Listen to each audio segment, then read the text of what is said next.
নিশ্চয়ই তারা কোনো না কোনো কিছুর চাপে তাদের জায়গা থেকে এই শাপলা মার্কাটা দিচ্ছে না। জাতীয় প্রতীকের একটা অংশ শাপলা, এটা সত্যি। আমরা স্বাভাবিকভাবে এখন আপনারা দেখছেন যে নির্বাচন কমিশনের কিংবা এনসিপির পক্ষ থেকে এই বিষয়টি নিয়ে বেশ আমরা তৎপরতা দেখছেন দুই পক্ষ থেকেই।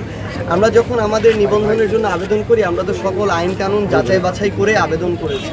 যেহেতু শাপলা আসলে অনেকে প্রথমে বলার চেষ্টা করছিল যে জাতীয় প্রতীক কিনা, পরে এটা দেখা গেল ক্লিয়ারলি যে আইনগতভাবে শুধু শাপলা তো জাতীয় প্রতীক না, আবার জাতীয় প্রতীকের একটা অংশ শাপলা, এটা সত্যি। কিন্তু অন্য অংশরাও তো বিভিন্ন দলের এখানে তাদের মার্কা হিসেবে আছে।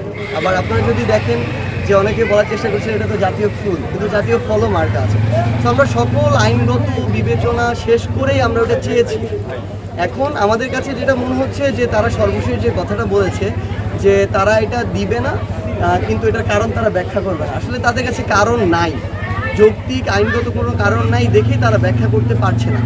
এবং আমরা আমাদের জায়গা থেকে এটা মনে করি যে যেহেতু তাদের কাছে কোনো আইনগত কারণ নাই, নিশ্চয়ই তারা কোনো না কোনো কিছুর চাপে তাদের জায়গা থেকে এই শাপলা মার্কাটা দিচ্ছে না।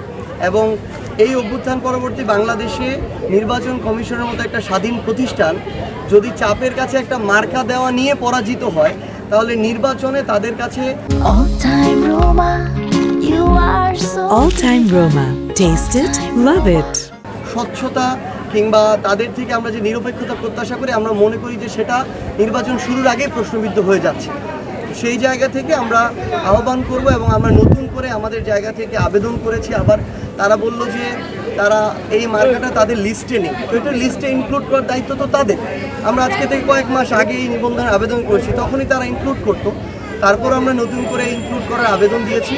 আমরা মনে করি যে তারা তাদের যে প্রতিষ্ঠানের স্বাধীনতা এবং তাদের প্রতিষ্ঠানের যে পেশাদারিত্ব, এটার পরিচয় দিবে। এবং যেহেতু কোনো আইনগত বাধা নেই, এনসিপি তাদের জায়গা থেকে মার্কা হিসেবে শাপলা পাবে।